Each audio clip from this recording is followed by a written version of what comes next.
This is Usha once again with you with a new topic. And this time it is on multiple intelligence. Oh my God, what is this new topic that she's talking about?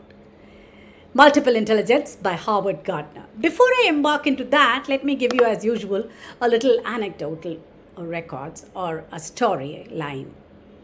Okay. We have heard of the 5 Pandavas. Each one of them were excellent in their own way. Okay. And they all come from that university, the best of university, that is a Dronacharya University, where you cannot even get admission into. What did Dronacharya find in them? How did he really find the qualities in them and made them into that? For example, Arjuna was a great archer. Nobody can beat him. So was Bhim. Bhim was good at his mace, that is the Gada. He was known as the Gadadhari. Nakul, Sahadev were naturalists. They loved nature, horse, and spatial. Okay.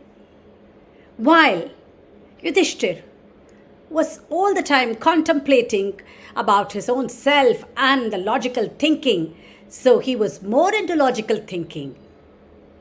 So what did he do? He picked their intelligence and made them an expert in that particular field. Isn't it? Isn't it amazing? So, dear parents, when you have children, be on the lookout, be on the watch as to what are his interests. You can decipher right from the childhood onwards. This is where I want to bring in the topic of multiple intelligence by Howard Gardner's theory, which was propounded in the year 1983. Why Howard Gardner's theory? Because I know that when you have a child who is very good at his maths, or even if he's not good, you make him good in math, and you want him to be an engineer. And probably if the child is good at science or not good at science, still you want him to be good at science and make him a doctor. So these are the 2 professions that we have always thought about. That is a doctor's profession or an engineer's profession. In this 21st century, this doesn't work, my dear parents. That is where I bring in this concept of multiple intelligence with you. According to Howard Gardner, there are almost about 9 intelligences. Yes, it is not only the logical intelligence, it is not about science, it is not about math, it is all about intelligence. We are all gifted with intelligence. Okay. So he says that there are almost about 9 intelligence. First, the linguistic intelligence. Some of us are very good with our language, with our writing skills. So we are linguistically strong. That is our forte. 2, the logical intelligence. Problem solving. You are able to solve the problem wherever they are, which it could be a life skill problem or it could be elsewhere, and you are a problem solver. Logical thinking. It can be a combination of both too.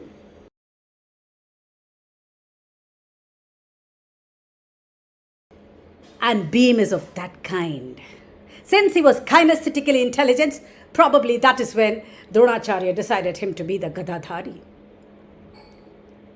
Logical intelligence, Arjun. You see the logical intelligence, the way he's able to target and shoot, even win Draupadi's hand, is a logical intelligence. Okay. Profound with it.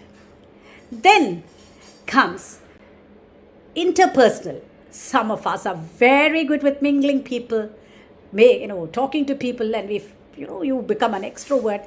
And these are the people, they make a mark as far as, connection is concerned. So they are interpersonal skills. They are people's people. 5 is intrapersonal. Some of us like to work on our own, look at ourselves and work on ourselves. Could be a psychologist, work on the psychology part of us, interested in how the brain works, how does the heart work, All these are people who were gifted with intrapersonal skills. Musical intelligence. You can't think of a better person than A.R. Rahman, who is a musically gifted person who can find patterns in music. Musical intelligence. Then the naturalist, who loves nature, who sees pattern in nature.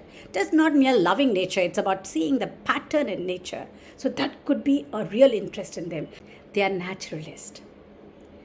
The latest one that we are talking about is existentialist, who think beyond, who think about the future, who think about the plan, who think about themselves, who thinks beyond the surface. They are all people who can plan for future. They are existentialist. So which category does your child belong to? So he need not be a doctor, he need not be an engineer alone. So find out his interest. Just go with the interest right from the childhood. You will really know. A child who is able to compose poem and is able to rattle the poem even when he is just a toddler makes you feel that yes, he is linguistically strong. So that is the aspiration that you need to work on. Similarly, a child may be musically gifted, or he may have a sense of music. Develop that. And similarly, he may be a logical person, a person who can really see logic, puzzles, solve puzzles or Legos or whatever it is, and then he can create something on his own. Logically intelligent. Linguistic. A person can really debate, participate in dramatics, and express himself. So this is again another intelligence that you need to look into. Have an eye for which intelligence does he belong to. It does not mean that like he has to excel in that. If you create an atmosphere, create a niche, create that kind of a expression for him, he will develop that into that intelligence. He can walk into the University of Dronacharya. He can be the best speaker. He could be the best statesman. He could be the best finance. He could be a best spatial intelligent person, which means he is a visual learner. Okay. So, dear parents, just don't be boggled by linguistics or logistical intelligence and say that your child has to get into IIT or he has to get into, otherwise the life is doomed. We have enough doctors, we have enough engineers. We need creators in this world.